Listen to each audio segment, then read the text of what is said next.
नम ऊर्जे इसे त्रय्या पतये यज्ञरेतसे तृप्तिदाय चा जीवानम नमा सर्वर सात्म। नमा नमस्कार है ऊर्जे पितृलोक के पोषक को, इसे समस्त देवताओं का भरण करने वाला, त्रैया तीनों वेदों के पते स्वामी को, यज्ञ से चंद्रों के प्रमुख श्री विग्रह को, तृप्तिदायक उनको जो सबों को तृप्त करते हैं, चाभी जीवन जीवात्माओं का नमा नमस्कार है सर्वव्यापी परमात्मा। आगे क्या कह रहे हैं शिव जी के, हे भगवान आप पितृलोक तथा सभी देवताओं के भी पोषक हैं, आप चंद्रमा के प्रमुख श्री विग्रह और तीनों वेदों के स्वामी हैं। मैं आपको सादर नमस्कार करता हूँ, जो कि आप समस्त जीवात्माओं की तृप्ति के मूल स्रोत हैं। ठीक है, तो यहाँ पे अभी पिछले में सूर्य को और अग्नि को प्रणाम किया है, जो कि आंखों, सूर्य किसको नियंत्रण है, आंखों के, और अग्नि स्पीच यानी कि बोलना। ठीक है, अब यहाँ पे चंद्रमा को, जो कि हमारा मन और स्वाद को कंट्रोल करते हैं। तो जब जीव इस जगत में जन्म लेता है तो विशेषता मनुष्य के रूप में, तो देवताओं, साधु पुरुषों तथा सामान्य जीवों के प्रति उसके कई ऋण होते हैं। ठीक है, देवताओं के प्रति, साधुओं के प्रति ऐसे उसका ऋण रहता है ना, आपको अपने ऋण चुकाने। तो शास्त्रों का वचन है कि देवर्षि भूताप्त निर्णाम पितृणाम, इस प्रकार उसका अपने पूर्वजों के प्रति भी ऋण होता है। शिव जी भगवान अनिरुद्ध से प्रार्थना करते हैं, मुझे शक्ति दीजिए जिसमें पितरों, देवों, सामान्य जीवों तथा साधुओं के प्रति अपने ऋणों से पूर्ण हो सके और अपने आप को पूर्ण रूप से भगवान की भक्ति में लगा सकूं। ठीक है, जैसा कि भागवतम में बताया गया है, देवर्षि भूताप्त नृणाम पितृणाम न किंकरो नाय मृणी च राजन् सर्वात्मनाया शरणं शरण्यं गतो मुकुंदम परिहृत्य कर्तम। मनुष्य भक्ति में पूर्ण रूप से प्रवृत्त होने से देवताओं, साधु पुरुषों, पितरों, पूर्वजों आदि के ऋण से मुक्त हो जाता है। कृष्ण भक्ति करेगा, किसी के प्रति कोई कर्जा नहीं बचेगा, सब कुछ हो जाता है। इसलिए शिव जी भगवान अनिरुद्ध से प्रार्थना करते हैं कि उन्हें शक्ति प्रदान करें, जिससे वे सभी ऋणों से मुक्त होकर भगवत भक्ति में पूर्ण रूप से तत्पर हो सके। कौन कर रहा है प्रार्थना? शिव जी कर रहे हैं अनिरुद्ध से कि मैं भगवान की भक्ति यानी कि आपकी भक्ति में अच्छे से तत्पर रहूं, ऐसी आप मुझ पर कृपा करें। तो जीव से, जीवा से भोजन का जो स्वाद मिलता है, उसके लिए सोम यानी कि चंद्रमा का श्री विग्रह करता है, चंद्रमा की वजह से होता है। शिव जी भगवान अनिरुद्ध से प्रार्थना करते हैं कि उन्हें ऐसी शक्ति दें जिससे जीव से भगवान के प्रसाद के अतिरिक्त अन्य किसी का स्वाद ना लें। शिव जी प्रार्थना कर रहे हैं कि मुझ पर ऐसा आशीर्वाद दें कि मैं सिर्फ कृष्ण प्रसाद लूं और कुछ मत लूं। ठीक है, तो शिव जी खुद चाहते हैं, खुद प्रार्थना कर रहे हैं कि कृष्ण प्रसाद होने चाहिए। तो जो बाकी लोग पता नहीं क्या क्या शिव जी को भोग लगाते रहते हैं, कुछ खाते नहीं है शिव जी। ठीक है, कुछ नहीं स्वीकार करते, क्योंकि शिव जी तो क्या खाते हैं, शिव जी तो सिर्फ कृष्ण का प्रसाद खाते हैं। ठीक है, श्रील भक्ति विनोद ठाकुर ने एक श्लोक में लिखा है कि समस्त इंद्रियों में जीव ही सबसे दुर्जय शत्रु है। जीवा जो है सबसे कठिन है कंट्रोल कर पाना। जीव पर नियंत्रण पाने से अन्य सभी इंद्रियां, अगर जीव पर किसी ने नियंत्रण कंट्रोल कर लिया तो सारी इंद्रियां अपने आप बस में आ जाती हैं और जीव केवल श्री विग्रह को अर्पित प्रसाद ग्रहण करने से बस में की जा सकती है। जीव कैसे? जीव को कंट्रोल करना बहुत मुश्किल है और जीव को कंट्रोल करने के लिए एकमात्र जो चीज है वो है भगवान का प्रसाद पाना। तो शिव जी सिर्फ भगवान का प्रसाद पाएंगे तो जीवा बहुत जल्दी कंट्रोल होता है।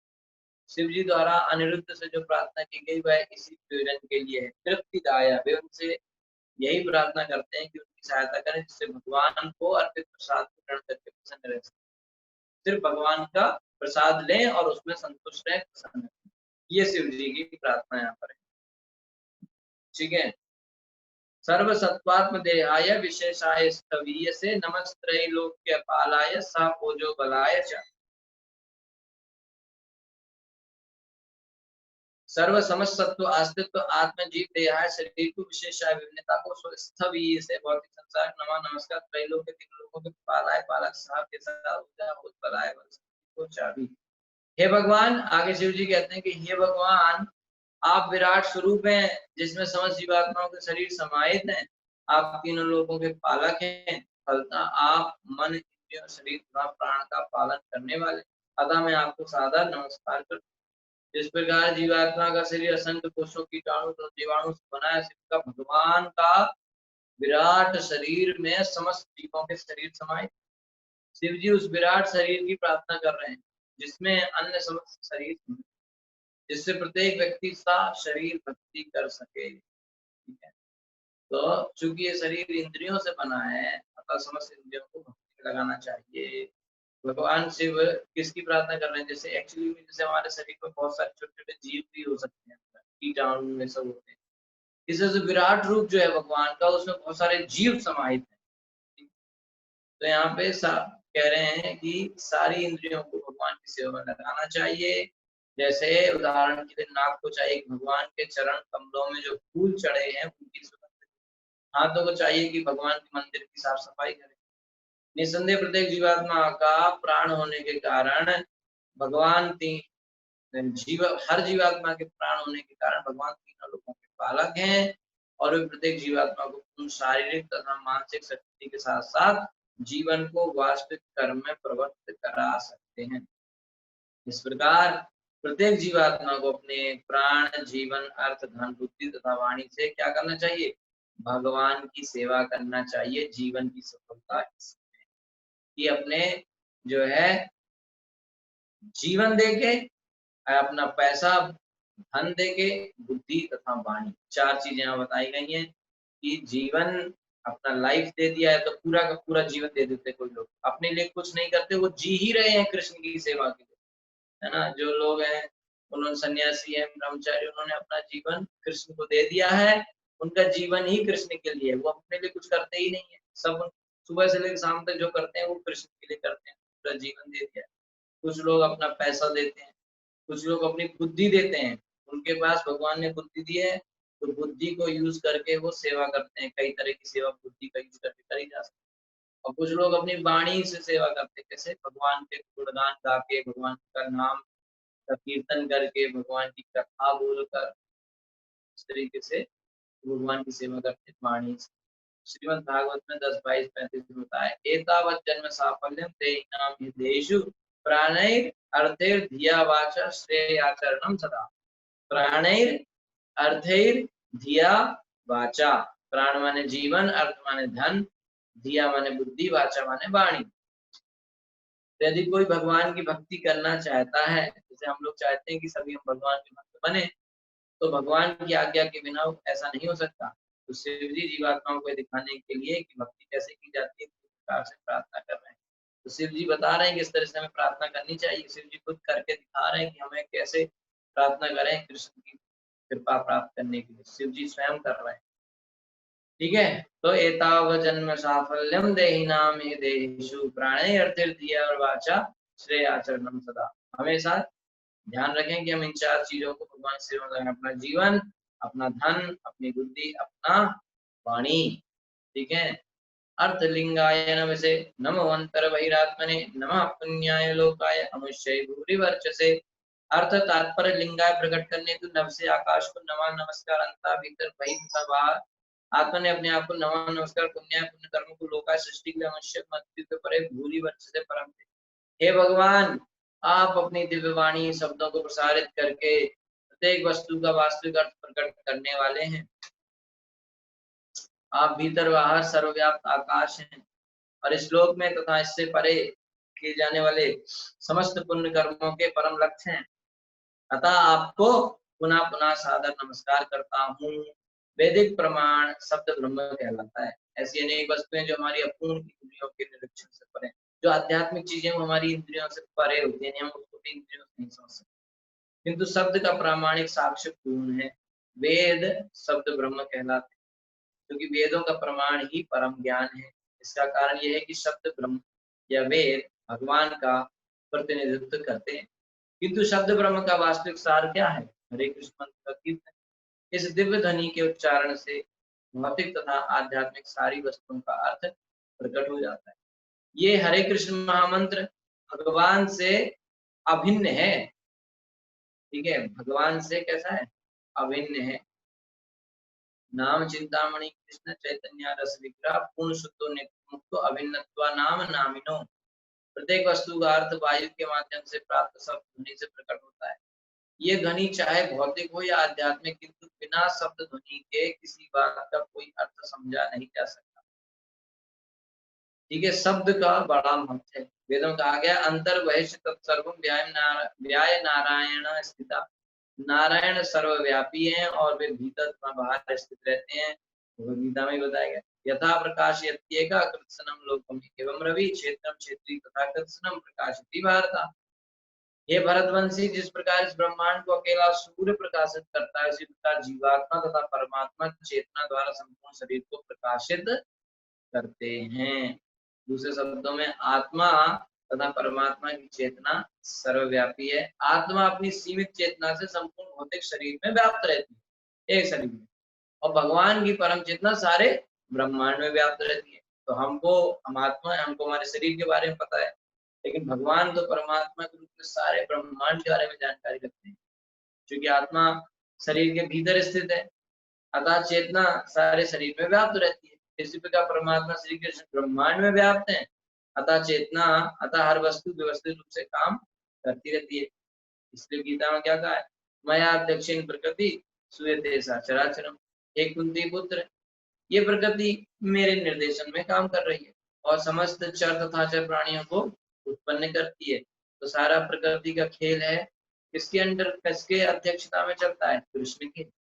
अतः शिव जी भगवान से प्रार्थना करते हैं कि वे कृपालु हो, हम पर दया करें, जिससे केवल हरे कृष्ण मंत्र के जप करने से भौतिक एवं आध्यात्मिक लोगों प्रत्येक वस्तु को हम समझ सकें। इस प्रसंग में अमुष्मयी शब्द बड़ा ही महत्वपूर्ण है, क्योंकि इसमें उच्च लोक प्राप्त करने के बाद सर्वोत्कृष्ट लक्ष्य इंगित होता है। जो कर्मी हैं वे अपने पूर्व कर्मों के फल के अनुसार स्वर्ग में जाते हैं, और ज्ञानियों को भी जो ब्रह्म ज्योति में लीन होना चाहते हैं वांछित फल मिल जाता है, किंतु अंततः भक्त ही जो साक्षात भगवान की संगति चाहते हैं वैकुंठ या गोलोक वृंदावन में जाते हैं।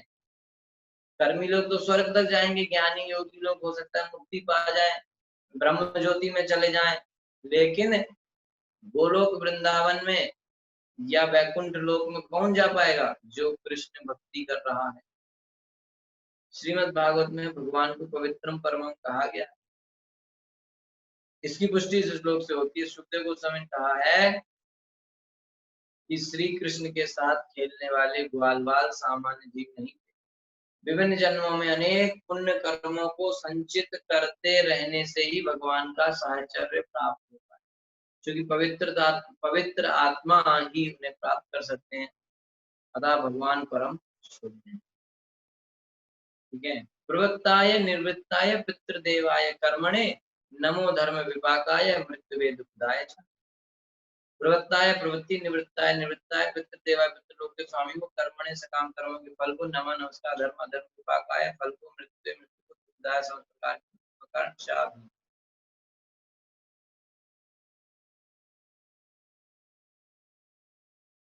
हे भगवान, आप पुण्य कर्मों के फलों के दृष्टा हैं। आप प्रवृत्ति, निवृत्ति तथा उनके कर्म रूपी परिणाम हैं। आप अधर्म से जनित जीवन के दुखों के कारण स्वरूप हैं, अतः आप मृत्यु हैं। मैं आपको सादर नमस्कार करता हूँ। तो भगवान प्रत्येक व्यक्ति के हृदय में रहते हैं और उन्हीं से जीवात्मा में प्रवृत्ति तथा निवृत्ति उत्पन्न होती है। इसकी पुष्टि भगवद गीता में हुई है। सर्वस्व चाहम हृदय सन्निविष्टो मत्तः स्मृति ज्ञानम अपोहनम च। मैं प्रत्येक व्यक्ति के हृदय में स्थित हूँ और मुझी से स्मृति, ज्ञान तथा विस्मृति उत्पन्न होती है। भगवान कुछ ऐसा करते हैं जिससे असुर लोग उन्हें भूल जाते हैं, किंतु भक्त उनका स्मरण करते रहते हैं। मनुष्य में निवृत्ति भी भगवान के ही कारण है। भगवद गीता के अनुसार प्रवृत्तिम च निवृत्तिम च जनाना विदुरासा। असुरों को यह पता नहीं रहता कि किधर प्रवृत्त हुआ जाए और किधर नहीं, कहाँ लगे, क्या करें क्या नहीं करें। यदि असुर भक्ति के विरोधी हैं, किंतु ये समझ लेना चाहिए कि भगवान की इच्छा से ऐसा करते हैं, क्योंकि असुर भगवान की भक्ति नहीं करना चाहते तब भगवान के हृदय के भीतर से उन्हें ऐसी बुद्धि देते हैं कि उन्हें भूल जाए। यानी कि अगर कोई व्यक्ति नहीं करना चाहता भक्ति, तो भगवान उसको ऐसा ज्ञान देंगे कि भक्ति ना करे, नए नए बहाने ढूंढ ढूंढ के लाता रहेगा। सामान्य कर्मी पितृलोक जाना चाहते हैं, जैसा कि भगवद गीता में कहा गया, यान्ति देवव्रता देवान पितृयान्ति पितृता। जो देवताओं की पूजा करते हैं वो देवताओं में जन्म लेंगे, उस लोक में जाएंगे। जो पितरों की पूजा करते हैं वो पितरों के पास जाएंगे, जो भूतों की पूजा करते हैं वो भूतों के पास जाएंगे, और जो कृष्ण की पूजा करते हैं वो कृष्ण के पास जाएंगे। सीधा सीधा बात है। ठीक है, ऐसा नहीं समझना चाहिए कि कोई भी पूजा करो, कोई भी रास्ता अपनाओ, सब एक जगह जाओगे, ऐसा नहीं होगा। इस श्लोक को, ठीक है, तो इसलिए जो हमको भगवान से प्रार्थना करनी चाहिए कि भगवान कभी हमें, हमारे मन में ऐसा विचार ना है कि हम आपको भूलें, क्योंकि अगर कोई भगवान को भूलना चाहता तो भगवान उसको ऐसे आइडिया देते हैं कि भगवान को भूले। जो भगवान को हमेशा याद रखना चाहता है भगवान उसको ऐसे आइडिया देते हैं कि हमेशा भगवान को याद रखे। इसलिए हे भगवान मैं आपको भूलूं नहीं, ऐसे में प्रार्थना करनी चाहिए। भूलू न मैं नाम कभी तुम्हारा, ऐसे एक भजन है ना, गोविंद मेरी यह प्रार्थना है ना, एक भजन, भूलू न मैं नाम कभी तुम्हारा। ठीक है, तो इस श्लोक का दुखदायक शब्द बहुत महत्वपूर्ण है, क्योंकि जो अभक्त हैं वे जन्म मरण के चक्र में निरंतर घूमते रहते हैं। ये अत्यंत दुखदायी अवस्था है, क्योंकि कर्मों के अनुसार मनुष्य को पद प्राप्त होता है, अतः असुर या अभक्त ऐसी दुखदायी स्थिति में पड़े रहते हैं। 42वां श्लोक, नमस्त आशीषम नमस्त आशीषामीश मनवे कारणात्मने, नमो धर्माय बृहते कृष्णाय कुंठ मेध से, पुरुषाय पुराणाय सांख्य योगेश्वराय च। नमा नमस्कार ते तुमको, आशीषामीशा है समस्त आशीर्वाद को प्रदान करने वालों में श्रेष्ठ, मनवे परम मन या परम मन को, कारण आत्मा समस्त कारणों कारण, नमा नमस्कार धर्मात्मा धर्म ज्ञाता को, बृहते सर्वश्रेष्ठ कृष्णाय और कुंठ मेध से, जिनकी चेतना कभी कुंठित नहीं होती, उन्हें पुरुषाय परम पुरुष को, पुराना है सबसे प्राचीन, शांति योग ईश्वर शांति योग ईश्वर को चार। हे भगवान आप आशीर्वादों के समस्त प्रदायकों में सर्वश्रेष्ठ, सबसे प्राचीन तथा समस्त भोक्ताओं में परम भोक्ता है। आप समस्त सांख्य योग दर्शन के अधिष्ठाता हैं, आप समस्त कारणों के कारण भगवान कृष्ण हैं, आप सभी धर्मों में श्रेष्ठ हैं, आप परम मन हैं, और आपका मस्तिष्क बुद्धि ऐसा है जो कभी टूटित नहीं होता। अतः मैं आपको बारंबार नमस्कार करता हूँ। कौन कह रहा है ये बात, याद रखना चाहिए, शिव जी कह रहे हैं इस बात। इस श्लोक में कृष्णाय अकुंठ मेध से शब्द महत्वपूर्ण है। आधुनिक विज्ञानियों ने अनिश्चितता सिद्धांत की खोज कर लेने के बाद एक तरह से सोचना बंद कर दिया, किंतु वास्तव में मनुष्य के लिए कोई भी मानसिक कार्य ऐसा नहीं है जिसे काल तथा आकाश की सीमाओं में बांधा ना जा सके। जीवात्मा अणु है, अर्थात परमात्मा का एक अणु है, फलतः उसका मस्तिष्क मन भी अणुवत है, उसमें अनंत ज्ञान नहीं समा सकता। भगवान अनंत है, हमारा मन, भगवान क्या है, विभू, और हम है अणु, तो हम भगवान को नहीं समझ सकते। इसका ये अर्थ नहीं है कि श्री कृष्ण का भी मस्तिष्क सीमित है, व्यक्ति को ऐसे नहीं सोचते, हमारा माइंड तो लिमिटेड है लेकिन कृष्ण अनलिमिटेड है। जो कुछ कृष्ण कहते हैं करते हैं वो समय तथा आकाश से बंधा नहीं।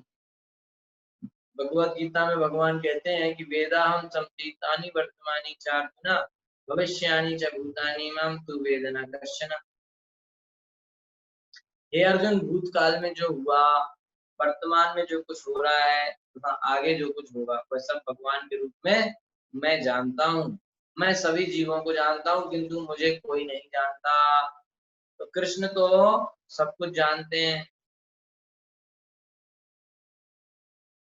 ठीक है,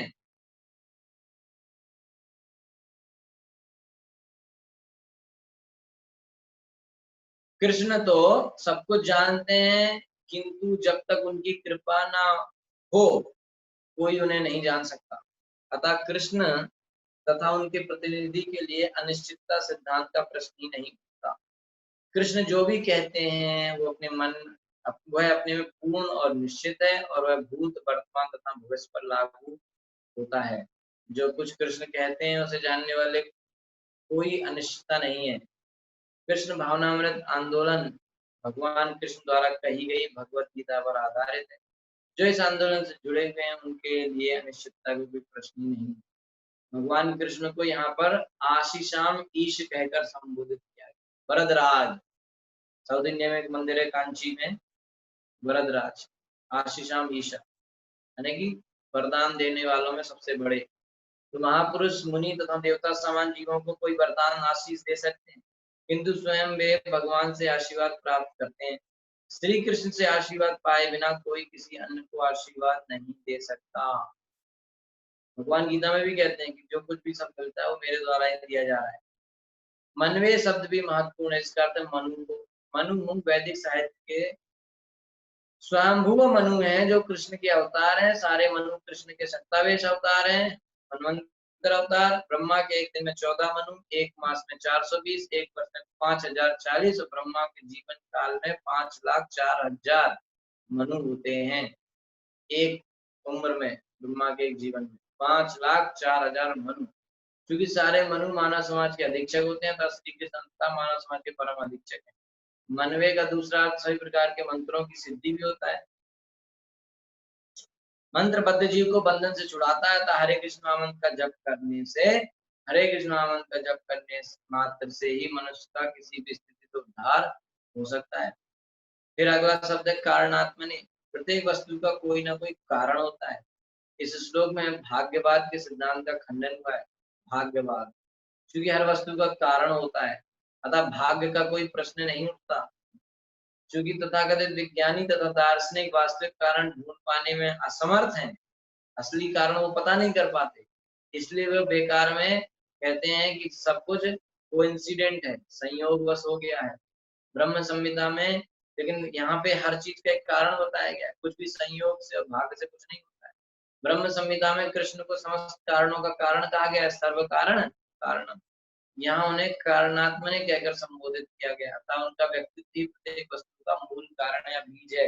समस्त चीजों के मूल कारण, सभी कारणों के कारण भगवान कृष्ण स्वयं है। जैसा कि वेदांत सूत्रों में वर्णित है, जन्मादियस्य यतः परम सत्य, समस्त सृष्टि का परम कारण कृष्ण है। सांख्य योगेश्वराय शब्द यहाँ पे आया है जो महत्वपूर्ण है, क्योंकि भगवत गीता में श्री कृष्ण को योगेश्वर कहा गया है। अकल्पनीय योग शक्तियों से संपन्न हुए बिना कोई ईश्वर नहीं माना जा सकता। आजकल इस कली काल में जिन्हें थोड़ी भी योग शक्ति प्राप्त है वे अपने आप को ईश्वर कहते हैं, किंतु ऐसे झूठे ईश्वर मूर्ख, निरे मूर्ख माने जा सकते हैं, क्योंकि परम पुरुष श्री कृष्ण ही समस्त योग शक्तियों सिद्धियों से समन्वित है। कृष्ण ही भगवान है। इस समय प्रचलित सांख्य योग पद्धति का परिवर्तन नास्तिक कपिल द्वारा हुआ है। तो दो कपिल हुए, एक देवहूति पुत्र जो भगवान के अवतार है, और एक और कपिल हुए जो नास्तिक व्यक्ति है। किंतु आदि सांख्य योग पद्धति का परिवर्तन श्री कृष्ण के अवतार देवहूति के पुत्र कपिल द्वारा किया गया था, ओरिजिनल सांख्य योग। इसी प्रकार कृष्ण के अन्य अवतार दत्तात्रेय ने भी सांख्य योग पद्धति की व्याख्या की। इसी तरह श्री कृष्ण समस्त सांख्य योग पद्धति द्वारा योग शक्तियों के मूल स्रोत हैं। पुरुषाय पुराणाय शब्द भी ध्यान देने योग्य है। ब्रह्म संहिता में कृष्ण को आदि पुरुष के रूप में स्वीकार किया गया है। गोविंदम आदि पुरुष। भगवत गीता में उन्हें पुराण पुरुष अर्थात सबसे प्राचीन पुरुष माना गया। यद्यपि वे सही महापुरुषों में सबसे पुराने हैं, तो भी वे सब में तरुण नवयौवन से भी पूर्ण हैं। ऐसा नहीं कि अब वो सबसे आदि पुरुष है तो कितने बड़े बड़े दाढ़ी हुए ऐसे बुढ़े हुए, वो हमेशा यंग रहते। यही तो भगवान है। एक और शब्द धर्माय भी महत्वपूर्ण है, क्योंकि श्री कृष्ण समस्त धर्मों के आदि प्रवर्तक कौन है? श्री कृष्ण। भगवत में कहा गया है धर्मम तु साक्षात भगवत प्रणीतम। धर्म क्या होता है? धर्म की परिभाषा बताइए। धर्म होता है जो भगवान बोले वो धर्म है। ठीक है, जो भगवान ने कहा है वही धर्म है। कोई भी नया धर्म प्रचारित नहीं कर सकता, क्योंकि धर्म स्थापित करने वाले श्री कृष्ण ही हैं, पहले से हैं वो। भगवत गीता में श्री कृष्ण ही धर्म बता सकते हैं, और कोई नहीं कह सकता चलो आज से मैं एक नया धर्म बना रहा हूँ। भगवत गीता में श्री कृष्ण हमें मूल धर्म की जानकारी देते हैं और सही प्रकार के धर्मों को परित्याग करने को कहते हैं। सर्व धर्मान परित्यज्य मामेकं शरणं व्रज अहं त्वां सर्वपापेभ्यो। तो सभी धर्मों को छोड़ो, मेरी शरण में ले लो। यही कृष्ण की शरण में जाना, यही हमारा धर्म है। वास्तविक धर्म तो क्या है? कृष्ण के प्रति समर्पण। महाभारत में भी क्या है? ये च वेद विदो विप्रा ये चाध्यात्म विदो जना ते वदन्ति महात्मानः कृष्णं धर्म धर्मम सनातनम। इसका सारांश ये है कि जिसने ठीक से वेदों का अध्ययन किया है, जो पूर्ण विप्र है अर्थात वेदों का ज्ञाता है, आध्यात्मिक जीवन को समझता है, वही व्यक्ति परम पुरुष श्री कृष्ण को सनातन धर्म के रूप में बताता है। अतः शिव जी हमें सनातन धर्म के नियमों की शिक्षा दे रहे हैं। ठीक है। शक्ति त्रय समेताय मीड विषय अहंकृत आत्मने। चेत आपूर्ति रूपाय नमो वाचो विभूतये। ठीक है, तो शक्ति त्रय 3 प्रकार की शक्तियां समिता है। आगार को, को अहंकत आत्मने, अहंकार के स्रोत, चेता ज्ञान आपूर्ति कार्य करने की उत्सुकता, रूपाय रूप को नमः मेरा नमस्कार है, वाचा प्राणी को विभूतये विभिन्न प्रकार के ऐश्वर्यों को। हे भगवान, आगे शिव जी कहते हैं कि हे भगवान, आप कर्ता, करण और कर्म इन तीनों शक्तियों के नियामक हैं, अतः आप शरीर, मन तथा इंद्रियों के परम नियंता हैं। आप अहंकार के परम नियंता रुद्र भी हैं। आप वैदिक आदेशों के ज्ञान तथा उनके अनुसार किए जाने वाले कर्मों के स्रोत हैं। ठीक है, तो प्रत्येक व्यक्ति मिथ्या अहंकार द्वारा निर्देशित होती है, अतः शिव जी मिथ्या अहंकार को भगवान की कृपा से पवित्र करना चाह रहे हैं। क्योंकि शिव जी या रुद्र ही अहंकार के नियंता हैं, इसलिए भगवान की कृपा से अप्रत्यक्ष रूप से अपने को शुद्ध कर लेना चाहते हैं, जिससे उनका वास्तविक अहंकार जागृत हो सके। दो तरह के भौतिक अहंकार या मिथ्या अहंकार है कि हम अपने आप को इस शरीर से पहचानते हैं, हम भारतीय हैं, हम मनुष्य हैं, हम आदमी हैं, हम ब्राह्मण हैं। लेकिन वास्तविक अहंकार है कि हम कृष्ण के दास हैं। तो शिव जी यहाँ ये प्रार्थना कर रहे हैं कि हम इस मिथ्या अहंकार से निकले और वास्तविक अहंकार को जाने। निसंदेह आध्यात्मिक ज्ञान में रुद्र सदैव जागरूक रहते हैं, किंतु वे हमारे लाभ के लिए इस प्रकार से स्तुति कर रहे हैं। ऐसा नहीं समझना चाहिए कि भगवान शिव को ज्ञान नहीं है। भगवान शिव तो सर्व परम वैष्णव है, उनको सब पता है, लेकिन वो हमारे समझ के लिए स्तुति कर रहे हैं ताकि हम उनसे सीखें कि हमें भगवान से क्या प्रार्थना करनी चाहिए। निर्विशेषवादियों के लिए शुद्ध अहंकार तो अहम ब्रह्मास्मि, मैं यह शरीर न होकर आत्मा हूँ, यही है। किंतु वास्तव में आत्मा को भक्ति संबंधी कार्य करने होते हैं। आत्मा तो है, ये तो पता चल गया कि हम आत्मा, लेकिन आत्मा है कि तो करें क्या? आत्मा होके इसकी सेवा करना, ये असली ज्ञान है। इसलिए शिव जी वेदों के अनुसार, वेदों के आदेशानुसार मन तथा कर्म से भगवान की भक्ति में लगने के लिए प्रार्थना करते हैं। अहंकार को शुद्ध करने की यही विधि है। चेता का अर्थ है ज्ञान। बिना पूर्ण ज्ञान के पूर्ण रूप से कर्म नहीं किया जा सकता। ज्ञान का असली स्रोत वाचा या शब्द है। शब्द जो वैदिक आदेशों से प्राप्त होता है। यहाँ वाचा शब्द का अर्थ है वैदिक आदेश। सृष्टि की उत्पत्ति शब्द से ही हुई है, और यदि शब्द स्पष्ट तथा शुद्ध हो तो पूर्ण ज्ञान संपूर्ण कर्म प्रकट होते हैं। इसीलिए जो है हरे कृष्ण कृष्ण कृष्ण हरे हरे, हरे राम राम राम हरे हरे, इस महामंत्र के जब से ये सब संभव है। इस प्रकार शिव जी ज्ञान तथा वेदों के निर्देशानुसार कर्म की शुद्धि के द्वारा अपने शरीर, मन तथा कर्मों की शुद्धि की बारंबार प्रार्थना कर रहे हैं। वे भगवान की प्रार्थना कर रहे हैं जिससे उनका मन, इंद्रिय तथा वाणी के सब केवल भक्ति की ओर ही उन्मुख हो सके। तो इस तरीके से शिव जी यहाँ पे भगवान की प्रार्थना कर रहे हैं, और वो प्रार्थना हमें सिखाने के लिए कर रहे हैं। शिव जी तो परम वैष्णव ऑलरेडी है, लेकिन वो हम लोगों को सिखाने के लिए इस तरह से प्रार्थना कर रहे हैं ताकि हम लोग सीखें मैं भगवान की कैसे प्रार्थना करनी चाहिए। ठीक है, तो इस तरीके से भगवान के अनेक रूपों को याद करते हुए अपने मन, बुद्धि और अपने इंद्रियों, शरीर को शुद्ध करते हुए भगवान से प्रार्थना कर रहे हैं। ठीक है, तो अब इस तरह से उन्होंने कई तरीके से प्रार्थना की कि हमारा मन, बुद्धि, अहंकार, मिथ्या अहंकार चला जाए, शुद्ध अहंकार आ जाए, वास्तविक अहंकार आ जाए। तो इस तरीके से अब वो, तो ये प्रोसेस का मतलब कि अभी इतना करने से हम शुद्ध हो गए।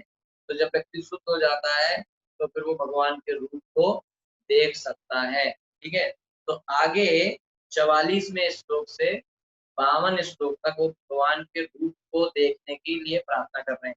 तो यहाँ 43वें नंबर श्लोक पर ये जो है प्रसंग, ये सेक्शन यहाँ पे कंप्लीट हो जाता है। ठीक है, अगला सेक्शन 44 नंबर से 52 नंबर तक करेंगे। ठीक है, ओके।